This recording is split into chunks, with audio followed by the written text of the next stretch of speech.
DevOps Days DFW. How excited are you guys to be here? Wow. Come on, yeah. I am super excited to be here. This is actually my first time speaking at DevOps Days, so it's kind of a big deal for me. And so I hope that you guys share in my excitement. But I actually have a huge favor to ask for you guys. I need your help with something. And to start, I want to just kind of poll the room. So by a show of hands, who all here either has kiddos at home, knows someone with kiddos, has a younger niece, nephew, or cousin? Okay, awesome. Almost everyone, so you guys are super qualified for this. So I actually have been wanting to get my daughter a present. She just started school, started kindergarten. It's been kind of a rough couple of weeks, and so I wanted to get her a little bit of a surprise, as she calls it, to celebrate kind of this milestone. And so I was hoping that we could use the very scientific hand-raised voting method where you guys could vote for which toy, which gift item you think would be best for her. So there's no trickery. These are all age appropriate. They're all within the same kind of price point. But we've got a Tangled puzzle. We've got some Legos, a Hungry Hippos game that is actually unicorns. Didn't even know that existed. And then there's this kind of, you can construct your own dinosaur with a whole drill thing, and then a Barbie playset. So show of hands, who's voting for the puzzle? Okay. Lego set. Okay, we got some Lego sets. The Hungry Hippo unicorns. Okay. What about the dinosaurs? Okay. And the Barbie playset. Okay, so based on this extremely scientific thing, I think the Lego set won. So thank you all for voting and for helping me. I will be sure to put all of your names on the card. So thanks. Inspiring the next generation of DevOps engineers, I wanted to start a little bit in terms of like what turned me on to this topic or how I got interested in it. And it was a few years ago. I was asked to record a video clip for an upcoming Women in Tech conference. And I was supposed to respond to the question, why is women in tech important to you? And I think I came up with an answer of, oh, well, I want to be a good role model for my daughter. I want to, make sure that I'm supporting other women. There's not a whole lot of us. And, anytime I can, lend a helping hand or help support others, I want to do that thing. But I got to thinking a little bit more as to, like, what did this actually mean? Why was it important to me? And even more so than that, why was it that I was in technology when so many weren't, right? As I looked around, there were very few women in a lot of my meetings and a lot of my teams. And so what was different? And, initially I was like, well, I'm really special and, pretty fabulous. And, I quickly realized that actually probably wasn't the case. When I think about my upbringing, right, I grew up in the middle of nowhere, upstate New York, a little town called Charlton. I don't know that it can even qualify as a town. The only traffic light we had was the one that blinks in front of the fire station, so it only actually changed if there was like some sort of an emergency. I went to the local public school, Burnt Hills, Boston Lake. I had a graduating class of 237. So not exactly the massive school with all sorts of resources, all sorts of partnerships with universities. And then college, I went to a small liberal arts school right outside of Albany called Siena. They are mostly known for their business program. I actually pursued a computer science degree there, but I wasn't going to, this University of Technology awesomeness, right? It was very much a liberal arts school. So there was nothing like immediately that jumped out like, oh, yep, that was the thing, right? That was the influence that helped me be successful. So I started thinking a little more, like, what could it be? What could it be? So I did what any well-respected individual would do, and I called my mom. Mom, what's going on? And first she assured me that I actually was special. She told me that I was her favorite oldest daughter, and she said that, I was very special, and that was the answer. And I was like, okay, Mom, thanks. But I said, what did you do? Did you like show me a calculator? Like, were you secretly showing me like coding algorithms in the background? Like, what was going on here? And to give a little bit of a background here, my mom actually, she only completed 2 years of school. She got her associate's degree, not in any sort of STEM-related field. My dad was also not in a STEM-related field. And so in talking to her, she was like, well, the only thing I can think about is when I was super young, she had just had my sister, and she was always trying to think of something to do with me while my sister was napping. We obviously couldn't like parade around the house playing superheroes and being loud, so she was trying to think of like quiet activities that we could do. So we colored, we read, and we did so many puzzles. Aha, puzzles. Now we might be getting somewhere. She said that I actually got so good at doing puzzles, like just doing the puzzle wasn't good enough. We actually had to have puzzle races to see who could get the puzzle done fastest. So clearly we were doing a lot of really exciting things in my house as a child. The other thing that she said that we did a lot was we would take Legos and we would build Lego cars. And we would sit on opposite ends of the hallway, and we would take our cars, and we would crash them into each other. Like, we'd roll them as hard as we could to see which car either exploded, kind of which one made the other one fly into the wall. Apparently, I have a little bit of a violent streak in me, but that's for another day. And so that also got to me thinking, like, oh, okay, I was testing and learning. I was building, problem solving. Okay, maybe there's a little something here. Maybe we found something. So I started doing a little bit of research, and lo and behold, early math skills are actually one of the best predictors of later success. It's not learning the ABCs. It's not learning that, cat starts with C. It's actually these early math skills, doing puzzles, solving the problems, testing and learning. So research has actually shown that kids who do well in math early on tend to do better in school. Of course, we're all wondering, well, why is that? And for those of you that read ahead, you already know the answer. But those kids that already have that strong math achievement early on, they're actually more likely to move into some of those advanced classes. They're the ones selected to go into that gifted and talented program. They're the ones that are going into those advanced classes. So they're already a little bit farther ahead of their peers. And then they're selected to go into these advanced classes where they're getting accelerated learning. The other thing that research points to is that these early math skills help to develop executive function. Now, executive function is what allows us to shift focus from one thing to another, so multitasking or, understanding moving from one thing, one subject to the other subject. It also is the way that we learn to deal with things of increasing complexity. So using math as an example, right, you move from counting to doing basic addition to maybe subtraction, right? There's kind of like that stair-stepping approach that you see with mathematics, and that's also part of executive function. And then what we also see is that at the earliest ages, that a lot of the early math has a bit more concrete feedback from teachers. So the kiddo goes in and they turn in their worksheet, their homework. They either get a smiley face, a frowny face, 100%, check plus, right? It's this very like black and white kind of feedback that they're getting. And so at the very earliest ages, kids are coming in with different degrees of math ability, but then they're also getting this early feedback, right? You're going in as a kindergartner or first grader, and all of a sudden you're getting frowny faces on your math homework, your math worksheet, right?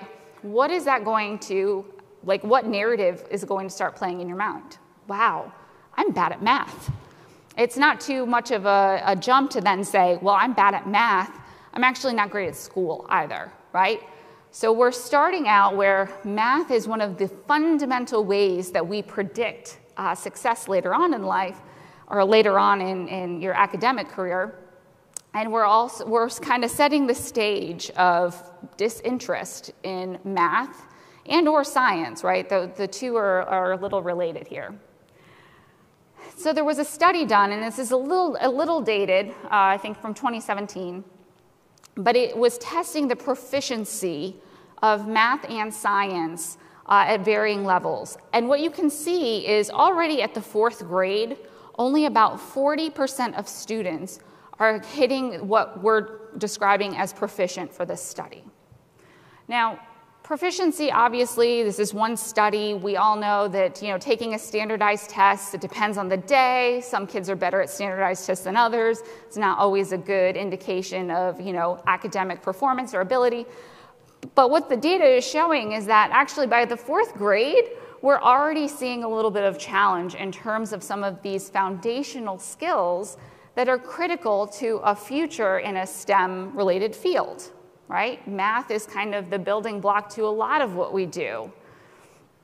Same thing with science, right? And if you look at the graph here, there's also grades 8 and 12, and you see the numbers actually just continue to decline.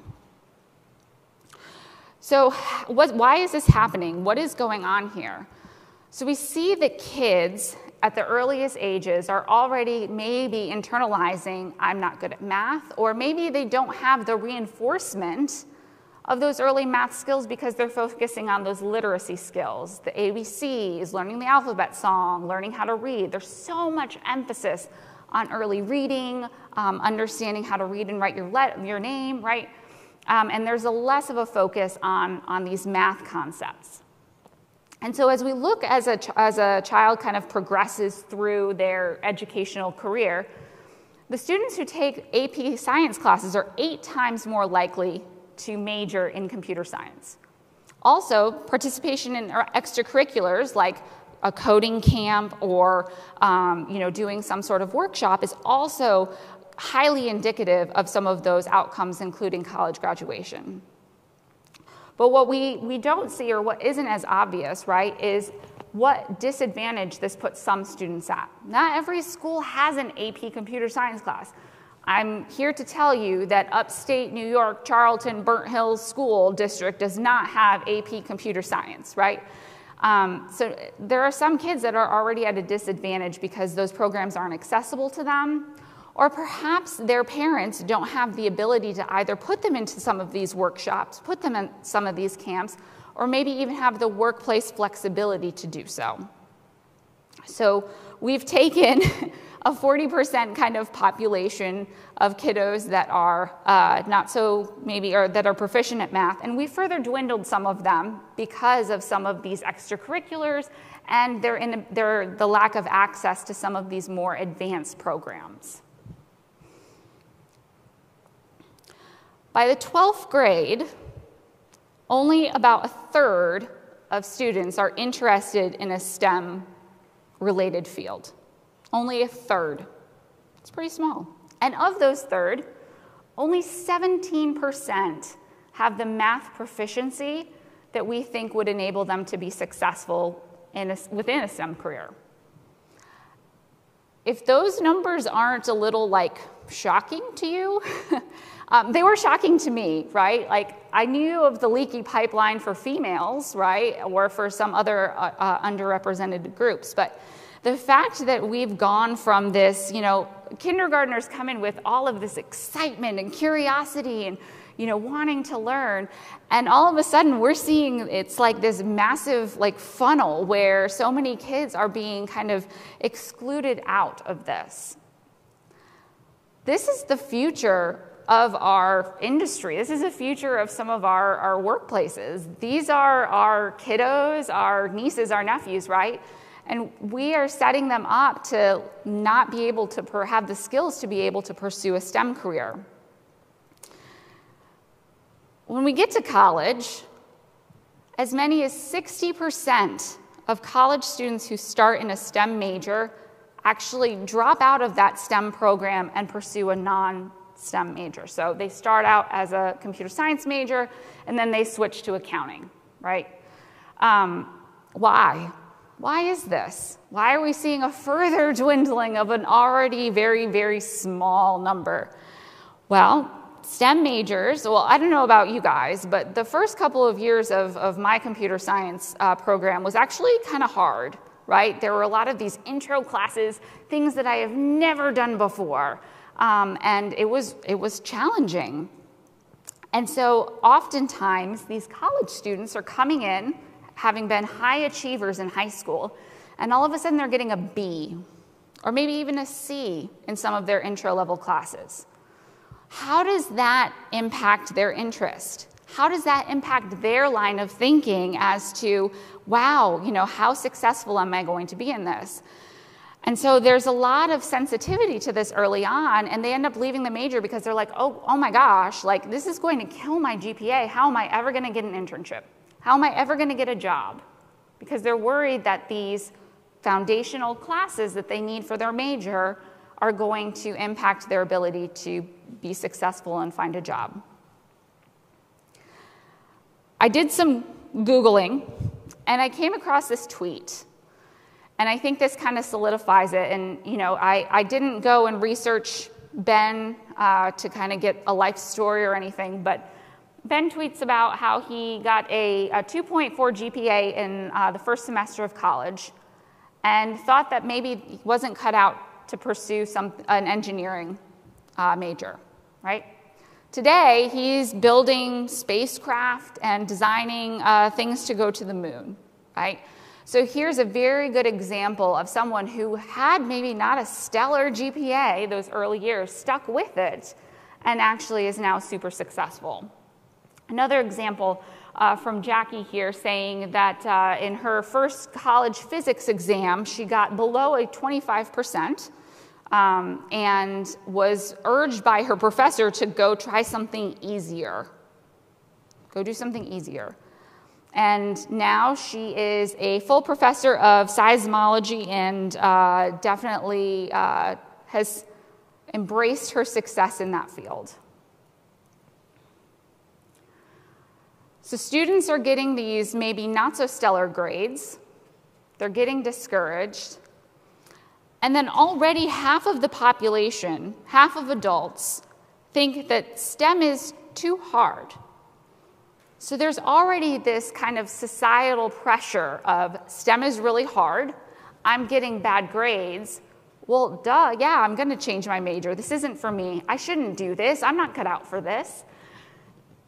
It's easy to see how all of this can add up to a challenge that is preventing some of these students, some of our next generation, from pursuing a career similar to what we do today, right? They're getting very discouraged very early on, and there's just not a lot of support around them to encourage them to stay in those, to, kind of stick it out, right? You can do this. I don't want this to be all like doom and gloom, right? That is not the intent. And I certainly don't want you guys leaving here and being like, oh my gosh, I don't know what we're doing here. We might as well just throw our hands up and just, I don't know, go to happy hour. I think it's interesting to me to actually look at some of the research and numbers, because it's easy for us, we all look around, I don't know about your organizations, but, we have a lot of diversity and inclusion programs, right? There's a lot of focus on how do we keep the roof on this? How do we keep the people in our organization that are some of these underrepresented groups? But actually, I think we're missing the mark a little bit. Instead of focusing on the roof, we really need to be looking at the walls. Who is holding up this roof? Who is building up to this roof? Where is the foundation? And that lies in those kiddos. The kids that you indicated, right? You've got cousins, nieces, nephews, right? That is the foundation. And we really, really, really, really, really need to change how we're looking at this. So what can we do? At the earliest ages, embrace the math, right? Looking at board games that show what the number line looks like, understanding the ordinality, understanding that, I roll my die and I move my thing five spaces. It's not just color matching, right? We're putting numbers or associating numbers with those spots on the board. Doing card games, having to deal out, right? I'm counting. I understand how that works. I'm going on a walk and counting all of the puppies that I see, or counting all of the red cars, understanding the comparison of big and small, some of these early math concepts, and breaking the mold. This is a big one. And I hesitate to make this a little bit, about, specifically females or girls, but going back to this, I knew you guys knew that this was going to come back. Like, I could see it on your faces. So, how many of you did not pick the dinosaur because that's a boy's toy? Anyone? Anyone? I would have done it, right? It's very easy. Why would a girl be interested in dinosaurs? Well, I am no expert in this field, but I'm fairly confident about half of the dinosaurs were female. Like, I know I'm going out on a limb here, but I think that that's a key component. So who decided that dinosaur toys were for boys? Makes no sense to me. Puzzles. I walked into my local Target, and again, this is a very scientific study, sample size of 1. But the puzzle section is tucked way back in the toy section of our Target. Like, you've got to kind of dig for it and look for them. And they're kind of shoved off. You can't even see the front of them because they're all turned to the side. And there's nothing that would entice anyone to go pick a puzzle as a gift, right? There's nothing there. Same thing with Legos. Now, yes, absolutely, there are some Lego toys that are marketed specifically towards females, right? Again, at my local Target, when you walk into the Lego aisle, there are predominantly boy colors, or what we've labeled as boy colors, right? They're either dark, they've got some character branding that's associated with something that we traditionally associate with boys, or you get this kind of gender-neutral color, right? There's nothing to really entice girls to say, oh, I want to go to the Lego aisle, right? It's not in with all of the pink stuff. It's not in with the toys that they generally gravitate to. And so we as parents, as aunts, uncles, as friends, really need to start to break the mold. How do we start to encourage, let's go play this. Let's go build a tower, right? How are we selecting these as a holiday gift or a birthday gift to start building some of this framework for these younger children? As they get older, one of the big things is being a role model. I know for me, in my very first computer science course, I was fortunate enough to have a female professor, and she was fabulous, in a word.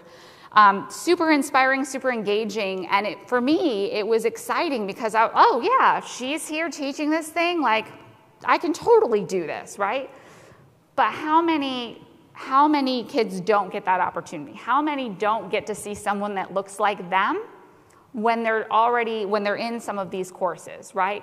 So how can we be role models? How can we point to, actually, I have this person that I work with that's on my team, and they look exactly like you. How many young people don't understand really what it is that we do? How often do we go and talk about how we're making a difference? There's a lot of interest in the younger generations around making a difference and changing the world and giving back. When was the last time you talked to someone about how what we do makes a difference, either solves a problem? We're building automation, we're building tools to enable some of this. When was the last time we did that, right? Promoting a growth mindset. Learning to code is learning to fail. If you write no one writes perfect code the first time. I think if you do, then you have some sort of magic skill or magic wand that I want. But it's learning to code is learning to fail. How do we encourage these kids, these students, to be comfortable failing, to make mistakes, say it's okay? And how are we encouraging them? You can do this, right? I know it's hard. We have to keep practicing. You'll solve it. You'll get it. Specifically for girls, they already have this perception that STEM careers are not for them. By middle school, 31% of middle school girls believe that a job that requires coding and programming is not for them. And that number increases to 58% for college women who believe that, yep, this isn't for me. I shouldn't do this. However, the graphic on the bottom of this slide is girls are more than twice as likely to say that they'll study computer science if they're encouraged by a parent or teacher. 3 times as likely that they'll study it in college if it's also from a teacher and from a parent, and they support them. And I can actually attest to that too. So my mom, unbeknownst to her, after setting me up for success by doing puzzles and Legos with me, she, when I started at Siena, there was a core curriculum where I had to take so many courses in different areas to kind of meet the requirement. And I was looking through the course catalog, and she said, "Why don't you take a computer class? You've always been kind of interested in it. Why don't you try it out?" It was that encouragement that got my foot in the door. I actually started college as a bio major. I wanted to be a neurologist, of all things. And she was the one that encouraged me, just go try it. See if you like it. It was that encouragement that made all the difference in my story. So just think how your encouragement could make a difference in someone else's story. I want to leave you with one thing here. We have a mantra in my house that is inspired by one of my favorite Peloton instructors. So for any of your fellow Pelotoners. And it's, we can do hard things. I can do hard things. And I tell my daughter this all the time. She'll get frustrated when she's trying to do a puzzle or when she's trying to write her name. I can't do this. Vivian, we can do hard things. We can try, we can practice, we can give it our best, but we can do hard things. Let's go out and inspire the next generation. This group can do hard things. Let's shift the narrative. Let's inspire the next generation of DevOps engineers. Thank you.